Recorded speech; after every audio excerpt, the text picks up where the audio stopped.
Hi, this is Robert Clinky-Beard with the Commercial Landscaper Podcast. We're going to take 20 minutes to deliver some amazing content from accomplished leaders and business owners to provide you with some value to scale your business and to become a better leader and push yourself out of your comfort zone. We encourage you to like and share with everyone to spread our messages. I'm super excited to announce our new partnership with Weathermatic. For most landscape companies, irrigation is an untapped gold mine for growth and profit, but labor and process problems stand in the way. So Weathermatic has created a partnership to package mobile technology and software with proven business solutions to tackle the perennial irrigation challenges and take your operations to a whole new level. I encourage you to reach out to Weathermatic and learn more. Cheers, everyone.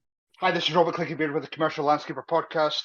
I am so happy to be joined today by Erich Schneider. Erich is not only a very successful entrepreneur, but a very good friend of mine, and finally managed to twist your arm to get on the show. Well, very good friend, Robert. That honors me. I thought we were just good friends. Very good friend. No, I have so much respect for you, Erich, and I'd love the audience to know about Erich. Tell me about you and your background. Well, first I'd like to say, hey, Robert, thanks for letting me bring me on the podcast. I'm excited to have an opportunity to share some of my story, and probably talk a little bit about how I've cried on your shoulder in the past with some business management challenges that I've had. So I might bring that in a little bit because I appreciate you. No problem. Thank you. Yeah. But I've been in business 28 years. Seems like only yesterday we started. My brother and we started a little tree company. And I was, to give a little history, I was a stay-at-home dad. I'd had some background in franchising and business, but I stepped away from a business I was a part of, and I stayed home with my kids for almost 2 years. One of them still in diapers. And that was a harder job than what I'm doing today. We've got 3 offices and 2 franchises and stuff and things, almost 100 employees. And what I'm doing now is easier than staying home with 2 children in diapers. Oh, for sure. I know that too well. Well, you're not now dealing with 100 people in diapers. Well, we do warmly refer to it as adult daycare. Right. So true. So yeah, I mean, so you built it from scratch. You took up to 100 employees. You've got 4 locations. Yeah. A couple of franchises, and you're based in Greenville, South Carolina, correct? Yeah, just on the outskirts, a little spur, Taylors, South Carolina, but yeah, essentially Greenville. We have an office in Charlotte, North Carolina, an office in Spartanburg, kind of between Charlotte and Greenville, and then we're in the Hendersonville, Asheville market, and Anderson, the Easley market, which is south of Greenville a little bit. But 28 years of going at this thing, it's weird because you think I just started this. It seems like yesterday. I was still climbing trees and ordering the crane for those big removals that I was climbing and having fun with. Today, of course, I'm not climbing trees because I'm older than you, Robert. So not much. Yeah. No, I mean, you obviously. I'm from Greenville as well, but first, if anybody asks regarding tree work, I mean, you're the first name that comes up. So you've built such an amazing brand, in that South Carolina area. I know you're on the radio doing advertising. I know you're doing stuff with Clemson. You've just built an amazing brand, great reputation, and anytime I come to your facility, just the quality of equipment or trucks and how you take care of it is just super impressive. I'm not just saying that because you're on the show, but it's true, and I know you're also well regarded in the industry as well. So I thought it'd be a great opportunity to get you on the show. Well, our industry is changing dramatically. I had a conversation this last weekend. I was up in Raleigh, and a conversation with a lady who's wanting to have a tree planted in her yard. She's having a challenge finding a good arborist, number one. Number two, she's having a problem finding somebody that does more than just cut down trees. And several years ago, we took on the whole, what the industry calls PHC, or plant health care. We call it tree and shrub care for marketing reasons. The client might understand what tree and shrub care is.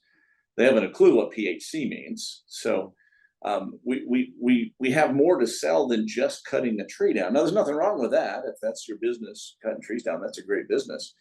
But we wanted to be take a little more holistic approach and turn customers into clients. So we talk about fanatical client service, because by definition, a client is someone you're sworn to protect. And customer, somebody buys from you, and that's wonderful. But if you've got clients, much like lawyers or accountants have clients, I mean, there's a responsibility to take care of that client. So this lady, I was talking to her, and I'm saying, I wish I could help you, but I'm not in your market. She just needed good representation, and I think as an industry, we're somewhat fractured. We've got a lot of guys that started a tree company because it was fun and they could climb trees. We just decided we take it quite a lot further than the beginning, and grow something. We joke that we're a professional company that happens to do tree work. No, that's so true. And that's the way I regarded my landscape company, is that we were almost like a sales and marketing company that did landscaping. And it's the same concept. We try to take care of our clients. We're in it for the long-term relationships. But I think one of the things that I appreciate about you, but you're true bred entrepreneur. So yes, you've got your company running well, but you're also then looking for the other opportunities in terms of, I know you've got your PhD, franchises. You're now getting into software. I'd love to hear about that. But you're always looking for, how can I better my company?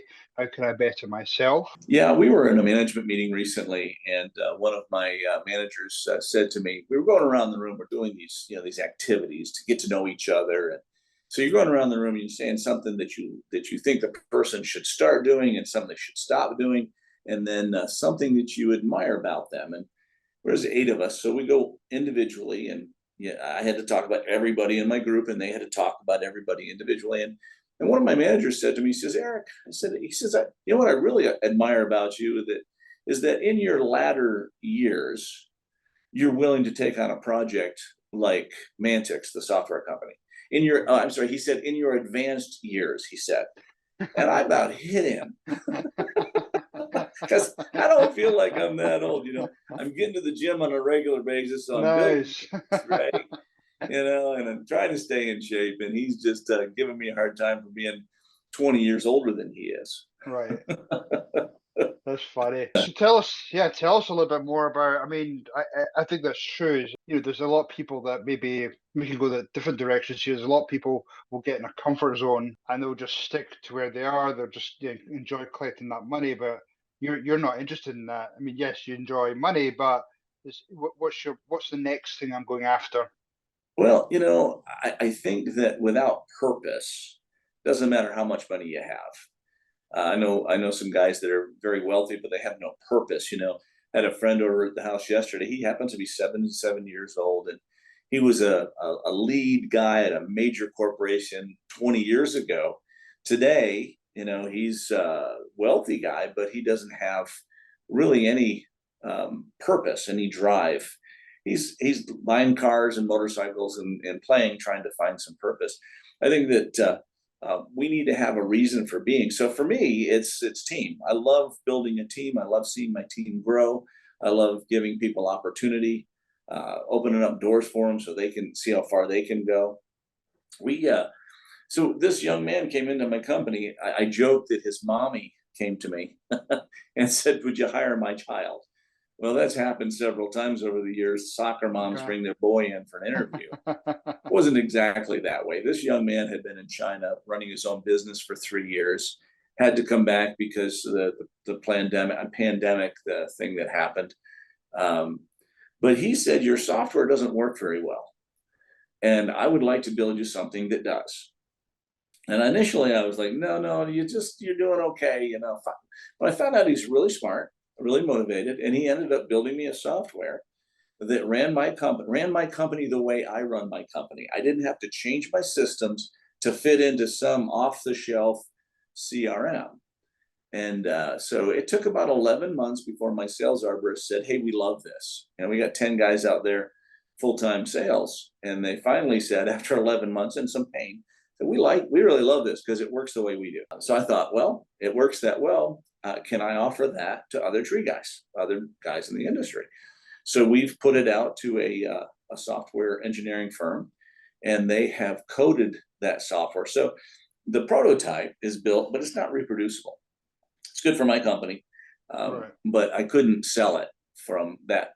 So I had to have it coded, and however they do it, all that building stuff. So they built something out that we can sell to anybody that does tree work, and it's landscape to a degree, but it's really designed for tree companies. Right. So it's a business management program. We talk about business management. I got to brag on you a little bit, because you helped me. And when I was having a rough time a few years ago, you sat with me and we had a lot of conversations, and you helped me walk through some challenges. And that's valuable. I know you're doing that as a job now, kind of, but to have that ear and to have somebody that's been there, done that, to talk to was hugely helpful to me. So we're wanting to kind of structure that and put that out there as a business management software program that people could literally run their business by and have parameters, if you will, or guardrails that keep you on the path. Yeah. One of the challenges that the number one challenge, the number one challenge that business owners have, the number one question they're all asking. If they're making money, maybe. Exactly. Where's my money?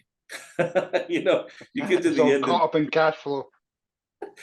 the accountant says, yeah, you made a lot of money this year. And you're looking at your checkbook and saying, okay, Where is it? where is it? Oh, anyway, that's so true. this software will allow you to push a button to bill your client, because how many people have forgotten to bill a job from time to time? How much money. I talked to a buddy of mine, he runs a tow company. And I said, Sean, how much money do you think you forgot to bill last year? You and your son work, you tow cars, you got some contracts to move buildings and things, storage facilities. And he said, I think I probably forgot to bill $20,000. That's pretty significant, For sure. And people will cringe when they see the cost of software and try and put it off or think it's not worth it. But if you're saving a minimum of 20,000, then that'll pay for itself really quickly.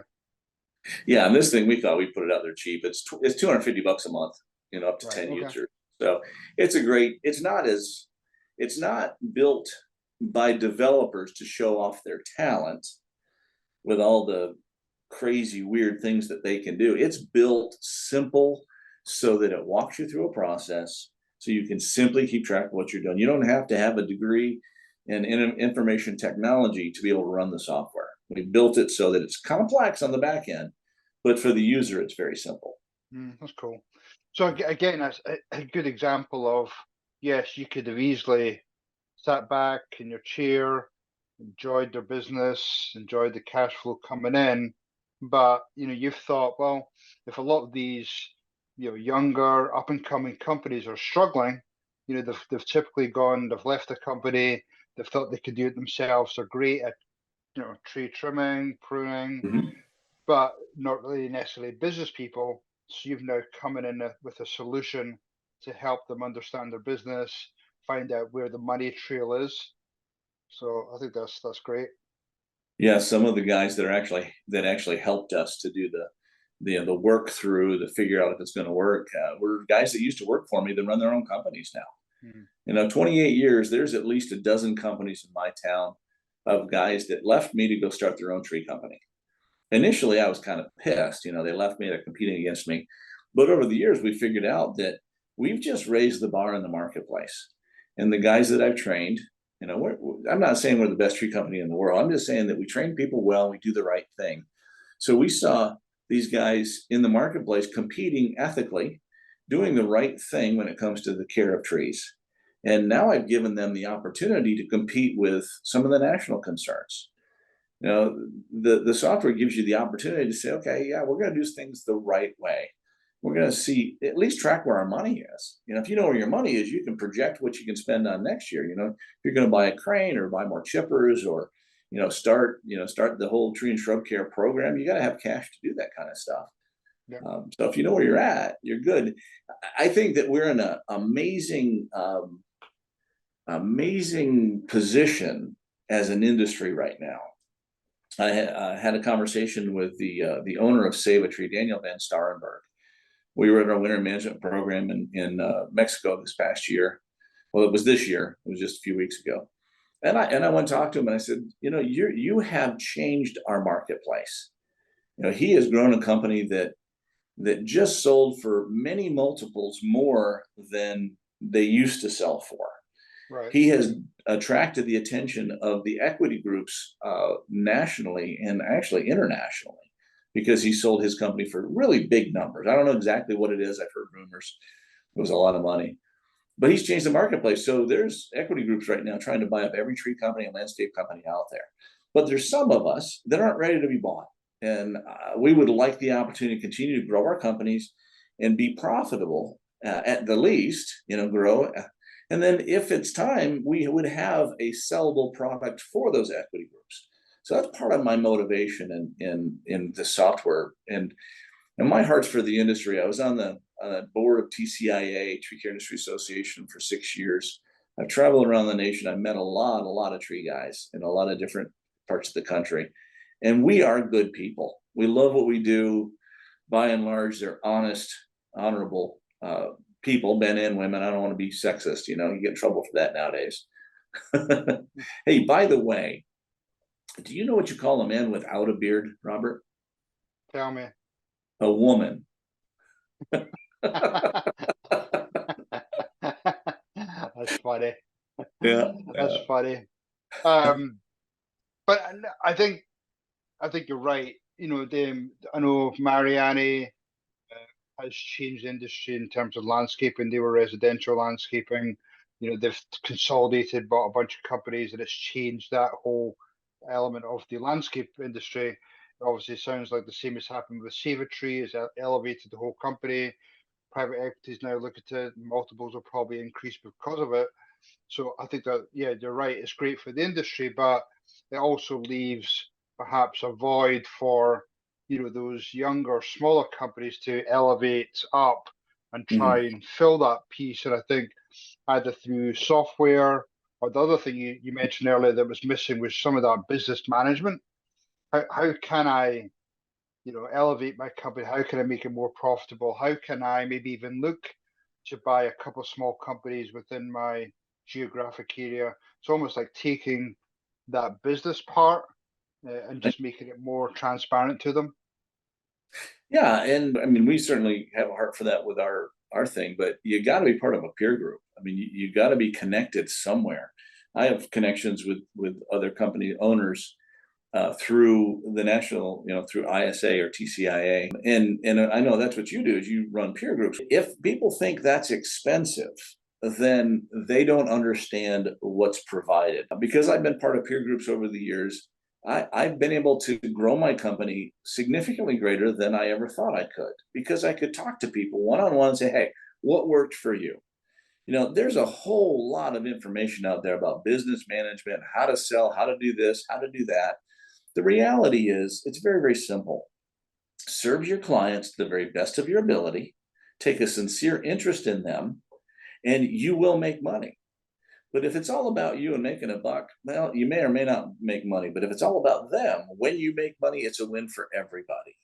Yeah. But you don't know what a win is until you see it. So connecting with other companies, other business owners, or somebody like you that's run your own business and sold it, moved on to the next phase of your life, you've got information and insights that other people just don't have yet. It's not that you're the smartest guy in the world. You may be, Robert, but I don't think you're the smartest guy in the world. But at least you have some. I have a little bit of experience, yeah. But you're right. I mean, if you could get from point A to B quicker and make less mistakes by having a mentor, having a coach, whatever that looks like, then yeah, I mean, you'll see that return pretty quickly. So I think you're Yeah. 100% right. Yeah, you don't go to school just to hang out. You go to school to learn something so you can use that knowledge. Mm-hmm. And gosh, just a little bit of time I spent with you, it increased it reduced my learning curve. You get this long learning curve in life. Well, if you can reduce that curve and get to the end faster, then you can win better, and you can have quality of life in the meantime. You know, I push with my guys. I don't want any of them working 80 hours a week. I said, listen, we have to have work-life balance. You can work all the time and lose your family, or you can work enough to make a good living, a good profit, and maintain your family, which is why we started the business in the first place to feed our families, right? No, You know, 100%. a, 100%. a lot of the entrepreneurial stuff I'm reading, they're saying, you know, start your year with planned vacation. It's counterintuitive. You know, you think, well, if I take vacation, I'm taking time off, I'm missing opportunity. But the reality is, if you stay in it too long, you lose momentum. So you make less money with more time because you're tired and worn out. Where if you can get a break, you know, if you're looking forward to a vacation, you've got motivation. If you're coming off a vacation, you've got rest. So plan your vacations, plan your time, have a good work-life balance. Yep. And part of that is if you know you're going on vacation, then you know that you're going to have to train, cross-train, putting some processes and procedure. So when you're gone, you know, other people know what to do. So it almost helps with that. It almost, to a lot of people, it seems backwards, but I think having that set vacation time, planning ahead, almost forces you to become better organized for that vacation. And it forces them to step up and answer the question. You know, Yeah. how many times has somebody called you and they want an answer to a question? I used to just ignore the call, and I'd call them back in about an hour or 2 hours, and say, hey, how's it going? I heard you had a question. What's going on? They say, well, oh man, I already figured it out. I said, but you know, and you're just giving people opportunity to lead themselves. If you're too available, they won't do it. They'll lean on you. Yeah. But you need them leaning on themselves. You need them leading their own area. Yeah. I use that word a lot, empowerment. Yeah. Empower them to make the right decision, especially if they've got, you know, 5, 10, 15 years experience. They probably know it. They've been leaning on you, Mm. you know, to give them that peace of mind. Yeah. So, It's so huge. Eric, what's the future look for you? And you know, you talked about the software. Is that your main focus, or are you trying to juggle growing your business and getting this software company off to market? What does it look like in the future? Well, you know, years ago, I read some books by like Stephen Covey, The 7 Habits of Highly Effective People, or Jim Collins, Good to Great, or John Maxwell, Developing the Leader Within You would be some key books that I've read. And in those books, they talk about working yourself out of a job. If you're working in your business, you can't work on your business. Well, by the grace of God, over the years, I've been very fortunate to have some people that I've been able to put in place that run my business. My brother happens to be president of Schneider Tree. I've got a great sales manager who's been with me 19 years, Scott Carlson. Got Josh Milborn, who's running my office in Charlotte, doing a phenomenal job. So I don't have to be as involved in daily decisions. So the software thing is really, it's really, you know, I'm not a tech guy. Just so you know, I'm a tree guy, and Right. that's my thing. But this software thing is something I could dig my teeth into, because I can. Everybody we've shown this to so far has looked at it and said, "This is awesome." One guy used the F word to say how amazing he thought it was. He was very excited. He said, that I would sign on. I'm signing on today. He was so excited. But it makes sense, right? So if I can help people, that's my heart. I want to help people go forward. I want to live well, but I want to help other people live well. I know that, you know, in reading all these books on entrepreneurship, I read a lot of books. You know, if you help other people get what they want, you'll get what you want. And that's key. You got to put others first. Yeah, no, I agree. I agree. Eric, it's been a pleasure talking to you today. How, if people want to reach out to you or find about, you know, your tree company, or maybe even interested in some type of a demo for your software, what's the best way for them to connect with you? Well, we have a website, mantix.com. You can get to me through that, or schneidertree.com. But the Mantix website is easy, and we're just making it prettier and fun and all that. But Mantix, mantx.com, would probably be the best way to get through, and we'll see. I mean, happy to help. I did a podcast not long ago, and the guy called me up and said, "Hey, what about this?" Dude, I'm happy to talk to you. Happy to help. So, Oh, that's awesome. That's awesome. but thanks for having me on today. I appreciate it. Yeah, no problem. It's always good to see you. Anytime I talk to you, you've always got some great words of wisdom. And I think, seeing that today about the business operations and, the software and how can we elevate the whole company, I think great, great messages. So, Eric, really appreciate your time today. I know you're a busy guy. So thank you. Very good. Let's do coffee soon. Okay, cool. Okay, thanks, Eric. Cheers. Hopefully that was pure, dead brilliant for you today, and you got some great takeaways for your business or your leadership role. This is Robert Clickybeard. We'd love to get you and your friends to join us in our future journey. So please subscribe to our various podcast channels or visit thecommerciallandscaper.com or wilson360.com. Love you to join you there. We have our new 360 Plus community program we'd love you to sign up for. It's on the far right-hand side of our website. Thanks again for our partner, Weathermatic, and I encourage you to reach out to them. Have a pure, dead, brilliant day. Cheers, everyone.